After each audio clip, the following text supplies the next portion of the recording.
The United States is a vast country with a diverse landscape and vibrant cities dwelling within. It's very common that places are deemed underrated compared to others. Hello and welcome to Travel Overlooked. No matter what type of traveler you are, we strive to inform you of the most overlooked travel destinations, as well as a different perspective of the most touristed areas of the world. In today's episode, we'll be talking about Pittsburgh, Pennsylvania. This city is often glanced over in favor of its sister city, Philadelphia. But what if I told you that Pittsburgh has the same to offer, if not more, than Philadelphia? You get the same quality as Philly, but with a lower number of tourists. Located westwards of the Allegheny Mountains, roughly 300 miles west of Philadelphia. This city was once the industrial capital of America. All the way from coal mining to steel production, Pittsburgh has quite the extensive history. Pittsburgh's history started all the way back in the 18th century when Europeans first began settling the region, specifically the British and the French. The French made their first appearance here and soon after the British joined. During this time, they fought over this crucial piece of land, with the British emerging victorious and successfully conquering over the region. Not long afterwards, it was turned over to the American colonists. Sometime later, Pittsburgh coined the name as the Gateway to the West due to its unique location, situated between three major rivers that are today known as the Allegheny, Monongahela, and Ohio rivers. Did you know that in 1804, Lewis and Clark used these rivers for their famous expedition to the west? They in fact began their journey right in the heart of Pittsburgh. In 1816, Pittsburgh was officially announced as a city, and since then, Pittsburgh has accelerated in growth immensely, mostly in part of it becoming a commerce and industrial giant. Many immigrants from all around the world would flock to this city in search of opportunities, so much so that they became 1/3 of the population. Due to the sheer amount of people that came to the city, you can still feel the effect of these immigrants carved into the city to this very day. In the early 1900s, Pittsburgh transformed into an industrial behemoth due to the abundance of coal in the area and its up-and-coming metal industry.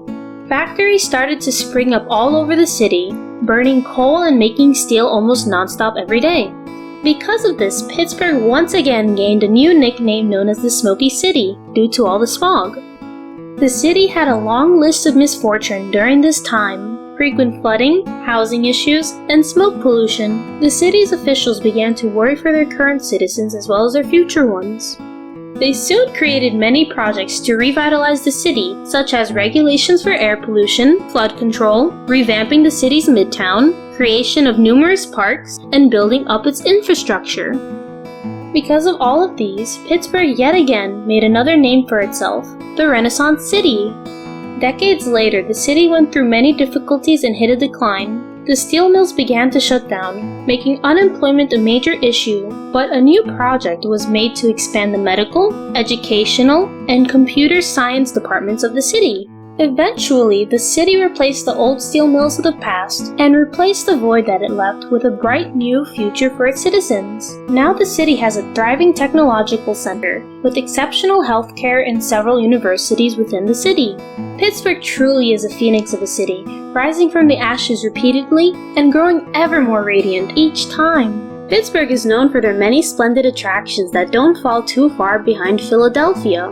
One of their notable attractions is the Pittsburgh Zoo and PPG Aquarium. The Pittsburgh Zoo is one of just 6 significant zoo and aquarium combinations in the entirety of the United States. Situated in Pittsburgh, Pennsylvania's Highland Park, the zoo has 77 acres of land where 4,000 creatures across 475 species, including 20 critical endangered animals, call home. This zoo is the perfect place to take your family and enjoy the majesty of Mother Nature. Next are the dozens of museums named after Carnegie. You'll notice a common trend that many of the museums and several of the buildings are named after Carnegie. This is because Carnegie was a huge contributor to the city's development in the steel industry. Carnegie Institute maintains 4 major museums in all of Pittsburgh: the Carnegie Museum of Natural History, Carnegie Science Center, Carnegie Museum of Art, and the Andy Warhol Museum. All these museums have a little something for my history enthusiasts out there. Now for the nature lovers. Pittsburgh has many gorgeous parks to indulge yourself in, but two of them surely take the cake. Schenley Park has 456 acres of hiking and biking trails, botanical gardens, and even a golf course. Located within this park is the Phipps Conservatory and Botanical Garden. Over here you can enjoy either a Victorian-style garden or a tropical jungle, all contained within greenhouses. Or you can even explore their outdoor gardens filled with all types of flowers, bushes, and trees. Another outstanding park is Point State Park, located in downtown Pittsburgh with 36 acres and surrounded by the riverside, and it was even deemed a National Historic Landmark. Point State Park is one of those few places where you can enjoy both nature, city, and history all in one.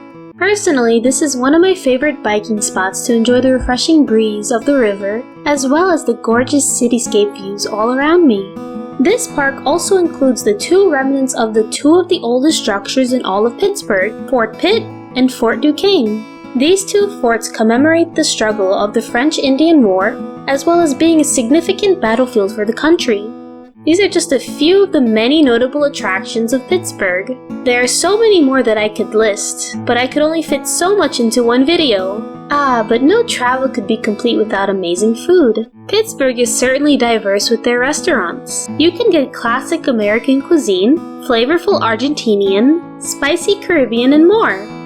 Butcher on the Rye is a rustic American restaurant known for its mouth-watering menus and award-winning whiskey selection.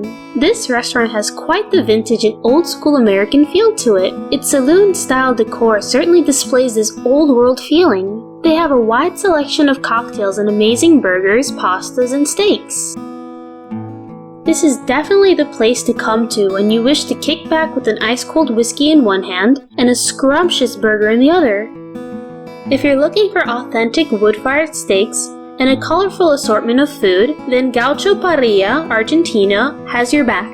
Each bite of their flavor-packed food will make you feel as though you're in the heart of Argentina.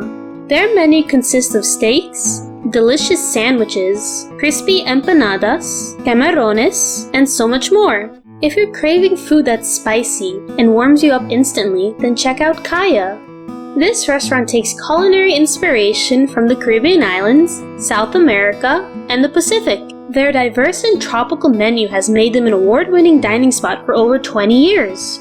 The dishes they serve here are from so many parts of the world, such as jerk chicken, paella, Cuban sandwiches, flank steak stir-fry with saffron rice, red sangria, and fanguitos. Kaya has a vibrant menu that is sure to blow you away. Philadelphia isn't the only place known for its food. Pittsburgh has so much to offer in terms of food as well, but I leave that for you to discover.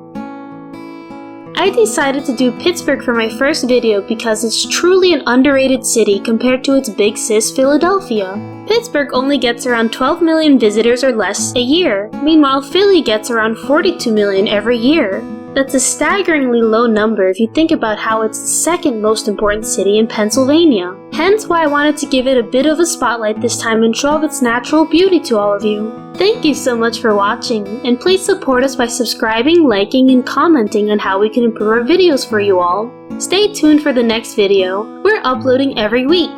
Take care!